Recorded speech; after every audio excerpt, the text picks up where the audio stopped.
नमस्कार, traders diary में आपका स्वागत है। आपके साथ मैं हूं वरुण दुबे और मेरे साथ ट्रेडर्स डायरी खेलने वाले हैं कुशल गुप्ता। शो की शुरुआत करने के पहले एक बार क्यूज देख लेते हैं। सिंगापुर निफ्टी हल्के हरे निशान में काम कर रहा है, रोज की तरह हल्के हरे निशान में काम कर रहा है, क्योंकि हमारे मार्केट जब खुलते हैं तब सिंगापुर निफ्टी भी धराशायी हो जाता है। ये पिछले कुछ दिनों में हमने ट्रेंड देखा है। हालांकि यूएस के मार्केट्स पर अगर आप नजर डालेंगे तो वहाँ पे ऊपरी तौर से गिरावट देखने मिली। जाहिर सी बात है, फेड के जो मिनट्स आए जिसमें ब्याज दरों में और बढ़ोतरी का संकेत आया, उसके बाद अगर आप देखेंगे तो यूएस के मार्केट जो है वो भी ऊपरी स्तर से गिरे हैं। डाउ जोन्स लाल निशान में, S&P लाल निशान में, नैस्डैक महज 15 अंकों के आसपास की तेजी के साथ बंद हुआ है।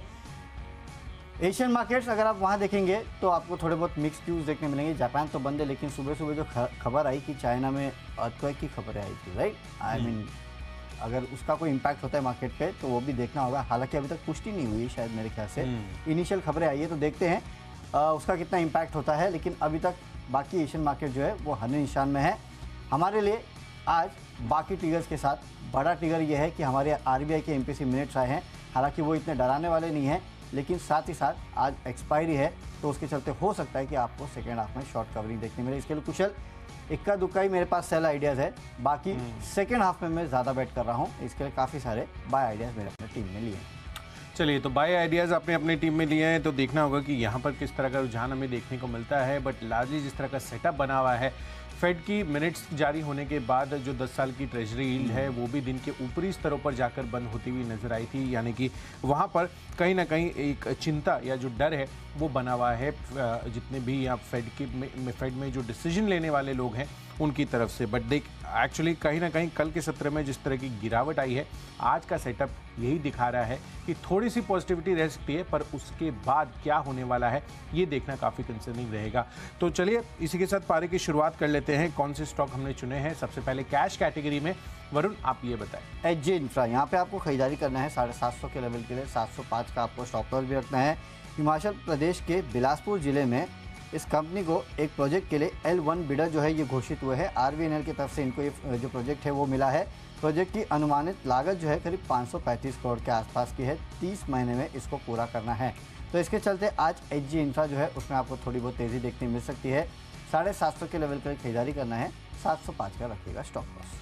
चलिए, तो मेरी तरफ से कैश सेगमेंट में है महिंद्रा सीआईई का स्टॉक, यहाँ पर खरीदारी करनी है। दरअसल बहुत ही बेहतरीन नतीजे यहाँ पर आते हुए दिखे हैं।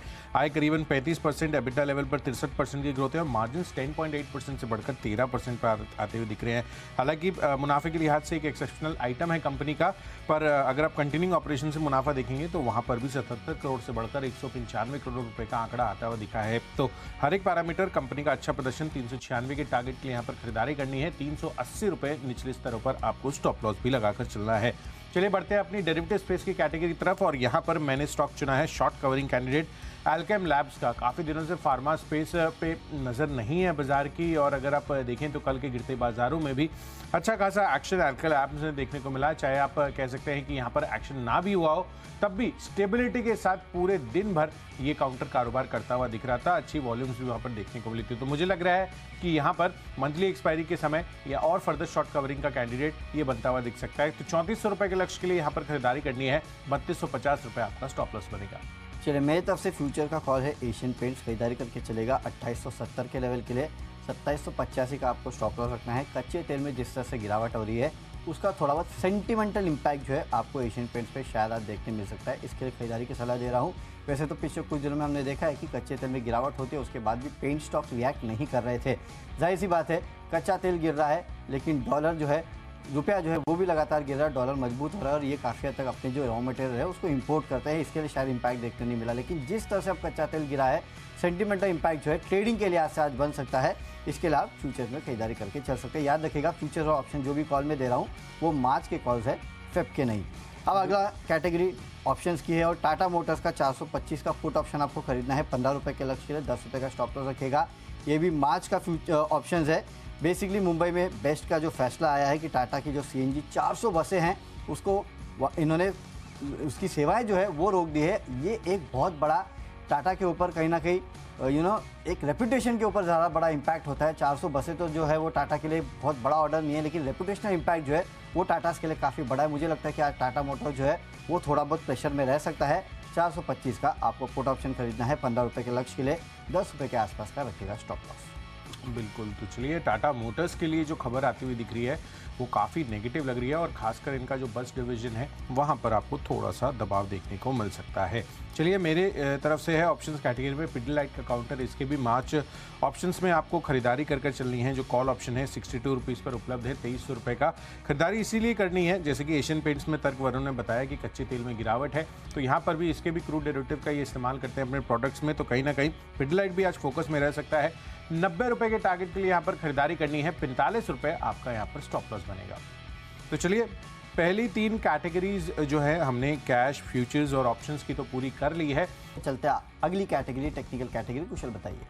देखिए वरुण, टेक्निकल कैटेगरी में एक बिकवाली का कॉल मेरी तरफ से आ रहा है और वो है IRCTC पर। जिस तरह का यहाँ पर रुझान दिख रहा है, लगातार गिरावट के चपेट में अब ये काउंटर आ गया है और मुझे लग रहा है कि यहाँ पर जिस तरह का टेक्निकल स्ट्रक्चर इसमें बना है वो और फर्दर गिरावट की इंडिकेशंस लगा रहा है। तो चार्ट स्ट्रक्चर पर कमजोरी है यहाँ पर। कल भी आप देखिए ऑलमोस्ट 3% तक की गिरावट थी, आज भी गिरावट में ये सबसे ज़्यादा पार्टिसिपेट कर सकता है। तो मुझे लग रहा है कि यहाँ पर बिकवाली करनी चाहिए आपको। 621 रुपये का प्राइस है अभी इसमें। इसके मार्च फ्यूचर में बिकवाली कीजिए 600 रुपये के टारगेट के लिए, 630 9 रुपये ऊपर आपको स्टॉप लॉस रखना है। चल मेरी तरफ से टेक्निकल पे के PNB खरीदारी करके चलेगा 50 रुपये के लक्ष्य के लिए, 46.8 का आपको स्टॉप लॉस रखना है। बैंकिंग स्पेस जो है वो काफ़ी ओवरसोल्ड हो चुकी है। मुझे लगता है कि आज आपको एक शॉर्ट कवरिंग जो है वो तमाम बैंकिंग काउंटर्स में देखने मिल सकती है। इसके लिए PNB जो है वहाँ पे आप शॉर्ट कवरिंग के चलते खरीदारी कर सकते हैं। अब फंडामेंटल पिक है कैम्प्लास सनमर, यहाँ पे खरीदारी कीजिएगा 410 के लक्ष्य के लिए, 387 के आसपास का आपको स्टॉप लॉस भी इस काउंटर में रखना है। दरअसल खबर ये आ रही है, कुछ खबरें ऐसी है अनकन्फर्म सोर्सेस की तरफ से कि मुंद्रा प्लांट में PVC का विस्तार जो अडानी करने वाले थे, शायद उसको अब यहाँ पे होल्ड पे डाल सकता है ये ग्रुप। अगर ऐसा होता है तो इसका सीधा बेनिफिट जो है वो कैम्प्लास सनमर जैसी कंपनीज को मिल सकता है। इसके लिए आपको इस काउंटर को अपने रडार पर रखना चाहिए। 410 के लेवल के लिए 387 का रखिएगा स्टॉप लॉस। चलिए तो कैम्प्लास सनमार के लिए सेंटिमेंटली पॉजिटिव खबर आती हुई दिख रही है, तो यहाँ पर आपको फोकस में रखना है। चलिए मेरी तरफ से फंडा पिक में है ग्रीव्स कॉटन, यहाँ पर खरीदारी करने की राय है और ये लॉन्ग टर्म पिक होगी अगले 1 साल के लिए। लगभग 170 रुपये के टारगेट्स यहाँ पर अचीव होते हुए दिख सकते हैं। दरअसल कल इन्होंने पोस्ट मार्केट अनाउंसमेंट की है कि जो नई लीडरशिप टीम है अक्रॉस वर्टिकल्स इन्होंने हेड्स बना दिए हैं आगे की ग्रोथ को निर्धारित करने के लिए। तो ग्रोथ रिलेटेड जिस तरह से लीडरशिप में चेंज हुआ है across retail, finance and E mobility business, यहाँ पर जो अलग अलग बिजनेस हेड्स इन्होंने बनाए हैं वो अपने आप में काफ़ी अच्छा आप कह सकते हैं कि मैनेजमेंट में हायरार्की में एक अच्छा बदलाव है। तो मुझे लग रहा है कि यहाँ पर ग्रीव्स कॉटन और ऑब्वियसली सेक्टर के लिए तो ये काफ़ी सारे ग्रोथ फैक्टर्स ऑलरेडी आपको आते हुए दिख रहे हैं। तो 170 रुपये के टारगेट के लिए यहाँ पर खरीदारी कर चल सकते हैं। चलिए बढ़ते हैं अपनी अगली कैटेगरी जो है निवेश के लिहाज से, और यहाँ पर 2 व्हीलर स्पेस की कंपनी TVS मोटर्स मुझे काफ़ी पसंद आ रहा है। दरअसल मुझे ही नहीं, काफ़ी सारे ब्रोकरेज हाउसेज हैं जिनको आज ये पसंद आ रहा है, जिसमें सबसे पहले है JP मॉर्गन। 1235 से इसको टारगेट इन्होंने बढ़ाकर 1330 रुपये के कर दिया और ये मान रहे हैं कि हालांकि वैल्यूएशन के लिहाज से थोड़ा सा महंगा लगता है बट ये वैल्यूएशन को अपनी जस्टिफाई कर सकता है, क्योंकि आगे चलकर जिस तरह से इलेक्ट्रिक व्हीकल पर इनका बड़ा फोकस है और अगर आप FY23 में क्वार्टर ऑन क्वार्टर बेसिस पर लगातार इनकी सेल्स ग्रोथ देखेंगे तो वो काफ़ी शानदार रही है। तो मुझे लग रहा है कि यहाँ पर TVS मोटर्स इलेक्ट्रिक 2 व्हीलर्स में लीड ले सकता है आगे चलकर। 1300 रुपये के टारगेट अगले 12 महीनों में आपको यहाँ पर देखने को मिल सकते हैं। चलिए मेरी तरफ से निवेश का स्टॉक है एडोर वेल्डिंग, यहाँ पे आप खरीदारी करके चलेगा। अगले 6 महीनों में 1100 के आसपास के लेवल देखने मिलेंगे।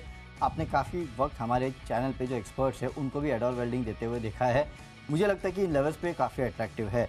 देश की सबसे बड़ी वेल्डिंग कारोबार में कंपनी है, काफ़ी सारे और कारोबार भी कंपनी के है। केपेक्स साइकिल में जो बढ़ोतरी होगी उसका बड़ा फ़ायदा जो है इस कंपनी को मिलने वाला है। इसके अलावा इंडस्ट्रियल मांग बढ़ने का भी बड़ा फ़ायदा इसको मिलेगा। आगे आय और मार्जिन्स में अच्छी खासी बढ़ोतरी का अनुमान है। इनफैक्ट नुवामा की एक रिपोर्ट में पढ़ा था जो कि कह रहे थे कि 8% से मार्जिन बढ़ के आगे 11.5% तक जा सकते हैं। तो काफ़ी सारे लीवर्स है जिसके चलते आपको एडोर वेल्डिंग में खरीदारी करके चलना चाहिए। अगले 6 महीनों में 1100 के आसपास के लेवल जो आपको देखने मिल सकते हैं। अगली कैटेगरी है खबरों के दम पे, और खबरों के दम पे जो स्टॉक मुझे पसंद है वो है संदूर मैग्नीज। आप खरीदारी करके चलेगा 910 के लेवल के लिए 875 का आपको स्टॉप लॉस रखना है। मैग्नीज और के प्रोडक्शन को बढ़ाने के लिए CEC ने मंजूरी इस कंपनी को दे दी है। मैग्नीज और का उत्पादन जो है 2.86 लाख टन से बढ़कर 5.82 लाख टन करने को मंजूरी मिल चुकी है। तो इसका फ़ायदा जो है इस कंपनी को मिल सकता है। इसके लिए संदूर मैग्नीज में खरीदारी करके चलेगा। 910 के लेवल के लिए 875 का रखिएगा स्टॉप लॉस। बिल्कुल, तो चलिए संदूर मैंगनीज पर फोकस रखना है। साथ ही बारबेक्यू नेशन खबरों के दम पर ये फोकस में रहने वाला है क्योंकि पॉजिटिव फंड एक्शन यहाँ पर होता हुआ दिख रहा है। यूटीआई म्यूचुअल फंड की तरफ से और जितने भी अन्य लोग हैं उनकी तरफ से सेकेंडरी मार्केट में 21 फरवरी को लगभग 0.1407% हिस्सेदारी इन्होंने बढ़ाई है और अब इनकी हिस्सेदारी बढ़कर 9.17% हो गई है। तो मुझे लग रहा है कि यहाँ पर इस वजह से आज यहाँ पर तेज़ी हो सकती है। काफ़ी दिनों से स्टॉक अंडर प्ले कर रहा है। 715 रुपये के टारगेट के लिए खरीदारी करनी है। 685 रुपये आपका स्टॉप लॉस बनेगा। तो चलिए, हमने न्यूज़ के दम पर जो स्टॉक हैं वो भी डिस्कस कर लिया है। चलते आगे आखिरी कैटेगरी माई चॉइस की, और तीनों के तीनों खरीदारी के कॉल है और कुशल तीनों के तीनों एसी और कूलिंग प्रोडक्ट्स को रिलेटेड स्टॉक अगेन तो सबसे पहले एसआरएफ यहाँ पे खरीदारी करके चलेगा, क्योंकि देखिए एसी और कूलिंग प्रोडक्ट्स बनाने वाली कंपनियों में तेजी देखने मिली और एसआरएफ जो है वो जो रेफ्रिजरेंट्स में गैस है उसको बनाने का काम करती है। तो मेरे ख्याल से उसके चलते आज आपको यहाँ पे अच्छी खासी तेज़ी देखने मिल सकती है। वैसे भी शॉर्ट कवरिंग होगी तो उसका फ़ायदा भी इसको मिलेगा। अगला है अंबर एंटरप्राइजेस, सॉरी एसआरएफ के लेवल बता देता हूँ। 2340 के लेवल के लिए खरीदारी करना है, 2260 का स्टॉप लॉस रखना है। अगला स्टॉक है अंबर एंटरप्राइजेस, यहाँ पे खरीदारी कीजिएगा 1950 के लेवल के लिए 1885 का आपको स्टॉप लॉस रखना है। एसी की कॉन्ट्रैक्ट मैन्युफैक्चरिंग जो है वो एसआरएफ करती है, ये आपको याद रखना है। इसके चलते भी अंबर एंटरप्राइजेस में आपको तेज़ी देखने मिल सकती है, खरीदारी करके चलेगा। और आखिरी में EMI यानी कि इलेक्ट्रॉनिक मार्ट इंडिया, यहाँ पे खरीदारी करके चलेगा 75 के लेवल के लिए 71.5 का आपको स्टॉप लॉस रखना है। एसी और कूलिंग प्रोडक्ट्स को बेचने का काम जो करते हैं यानी कि जो रिटेल स्टोर्स है वो EMI ऑपरेट करता है, इसके चलते भी यहाँ पे आपको खरीदारी करके चलना है। इंट्राडे में 75 के आसपास के लेवल देखने मिल सकते हैं।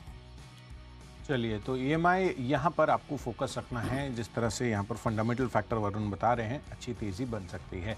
चलिए, माई चॉइस कैटेगरी में मेरी तरफ से हैं 2 खरीदारी, एक बिकवाली का कॉल, जिसमें सबसे पहला है शारदा एनर्जी एंड मिनरल्स। दरअसल इनके लिए खबर आती हुई दिखी है कि कोल माइन ऑपरेशन के लिए ये बिडर घोषित कर दी गए हैं। साउथ ईस्टर्न कोल फील्ड से इनको लेटर ऑफ एक्सेप्टेंस मिलता हुआ दिख रहा है, तो कहीं ना कहीं ये एक खबर इनके लिए पॉजिटिव रह सकती है। तो 1130 रुपये के टारगेट के लिए खरीदारी करनी है 1085 रुपये के स्टॉप लॉस के साथ। दूसरा कॉल भी खरीदारी का है, जिसमें अच्छा शॉर्ट कवरिंग कैंडिडेट मुझे लग रहा है कि ये बन सकता है, जिसमें क्रॉम्पटन ग्रीव्स कंज्यूमर इलेक्ट्रिकल, इसके मार्च फ्यूचर्स में आप खरीदारी कर चलिए। 298 रुपये के आसपास की क्लोजिंग रही है। कल भी पॉजिटिव निशान में ये बंद होता हुआ दिखा था। 310 रुपये के टारगेट के लिए खरीदारी करनी है, 292 का स्टॉप लॉस रखिए। और आखिरी कॉल बिकवाली का है। रैमको सीमेंट्स के मार्च फ्यूचर्स में बिकवाली करनी है। सीमेंट स्टॉक्स की हम देख रहे हैं कि किस तरह से पिटाई हो रही है। कल के दिन में भी आप देखिए ये लाल निशान में बंद हुआ था और लगभग 0.25% तक की गिरावट यहाँ पर देखने को मिली थी। तो चार्ट सेक्टर पर नेगेटिव चार्ट फॉर्मेशन है, तो मुझे लग रहा है कि बिकवाली कर चल सकते हैं। 700 रुपये के टारगेट अब ये छू सकता है, 735 रुपये का स्टॉप लॉस हायर साइड पर लगाकर चलिए। चलिए, विस्तार में हम आपको स्टॉक्स बता चुके हैं, फटाफट एक बार रिकैप कर लेते हैं। कैश में HG इंफ्रा में आपको खरीदारी करना है। एक प्रोजेक्ट के लिए L1 बिडर साबित हुए हैं, उसका इंपैक्ट देखने मिलेगा। 750 के लेवल के लिए खरीदारी कीजिएगा। फ्यूचर्स में एशियन पेंट्स में खरीदारी करना है। कच्चे तेल में जो गिरावट हुई है उसका असर देखने मिलेगा। ऑप्शंस में टाटा मोटर्स का 425 का पुट ऑप्शन खरीदना है। मुंबई में बेस्ट ने जो फैसला लिया है कि टाटा की जो CNG बसेस है उसकी सेवाएं रोकेंगे, उसका इंपैक्ट देखने मिलेगा आज आपको। टेक्निकली PNB शॉर्ट कवरिंग देखने मिल सकती है। बैंकिंग स्टॉक्स में फंडामेंटली कैम्प्लास सनमर में खरीदारी कीजिएगा। निवेश करके चलना है एडोर वेल्डिंग में। खबरों के दम पे संदूर मैग्नीस आपको खरीदना है। इसके अलावा माई चॉइस में SRF, अंबर एंटरप्राइजेस और EMI में आपको खरीदारी करना है, क्योंकि AC और कूलिंग प्रोडक्ट्स में यहाँ पे अच्छी रिलेटेड स्टॉक्स में आपको अच्छी खासी तेज़ी देखने मिल रही है। ये तीनों स्टॉक जो है उसी कैटेगरी को बिलोंग करते हैं। और आज का मेरा बेस्ट पिक है एडोर वेल्डिंग, यहाँ पे आप खरीदारी करके चलेगा। फंडामेंटल अच्छी स्टोरी है। केपेक्स साइकिल और इंडस्ट्रियल ग्रोथ का फायदा जो इस कंपनी को मिलेगा। आगे मार्जिन्स में सुधार होंगे, लेवल्स अच्छे हैं। अगले 6 महीनों में 1100 के लेवल के लिए आपको करनी है खरीदारी। चलिए, तो कैश स्पेस में महिंद्रा CIE पर फोकस रखिए। दमदार आंकड़े इसके आते हुए दिखे हैं, हालांकि एक एडजस्टमेंट है तो कॉशियसली ट्रेड करें। Futures category Alkem lab, March futures में खरीदारी कर चलिए। अच्छा शॉर्ट कवरिंग कैंडिडेट बन सकता है। कच्चे तेल में गिरावट का फायदा आपको पिडलाइट में आज आता हुआ दिख सकता है। IRCTC के चार्ट सेक्टर लगातार खराब दिख रहे हैं, तो यहाँ पर बिकवाली कर चलिए। पर ग्रीव्स कॉटन अगले 12 महीनों में 170 रुपये के टारगेट भी दिखा सकता है। TVS Motors all time favourite है मेरा, और यहाँ पर आपको खरीदारी करनी है अगले 1 साल में। 1300 रुपये के टारगेट के लिए यहाँ पर आपको देखने को मिल सकते हैं। ब्रोकरेज हाउसेज भी पॉजिटिव हो रहे हैं। साथ ही बारबेक्यू नेशन यहाँ पर पॉजिटिव फंड एक्शन हुआ। और माई चॉइस कैटेगरी में शारदा एनर्जी में खरीदारी, क्रॉम्पटन ग्रीव्स में भी अच्छा शॉर्ट कवरिंग आज आ सकती है। पर रैमको सीमेंट्स और एंटायर सीमेंट स्पेस लगातार गिरावट दिखा रहे हैं, तो यहाँ पर बेचकर चलिए। और इन सब में आज का बेस्ट पिक बन रहा है TVS मोटर्स का। लॉन्ग टर्म पोर्टफोलियो में शामिल कर सकते हैं। इलेक्ट्रिक 2 व्हीलर में हो सकता है कि ये पायनियर मार्केट शेयर आगे चलकर आते हुए दिखे इनके, तो इस वजह से TVS मोटर्स पर खरीदारी करें। चलिए, स्टॉक्स की सूची तो पूरी हो चुकी है, लेकिन काफ़ी सारे ट्रिगर्स हैं जिस पे हमें आज रिएक्ट करना है। सेंट्रल बैंक्स की तरफ से मिनट्स आए हैं। इसके अलावा कल तक हमने देखा था कि मार्केट की अच्छी खासी धुलाई हो रही थी, तो आज शॉर्ट कवरिंग होगी या फिर लॉन्ग अनवाइंडिंग होगी।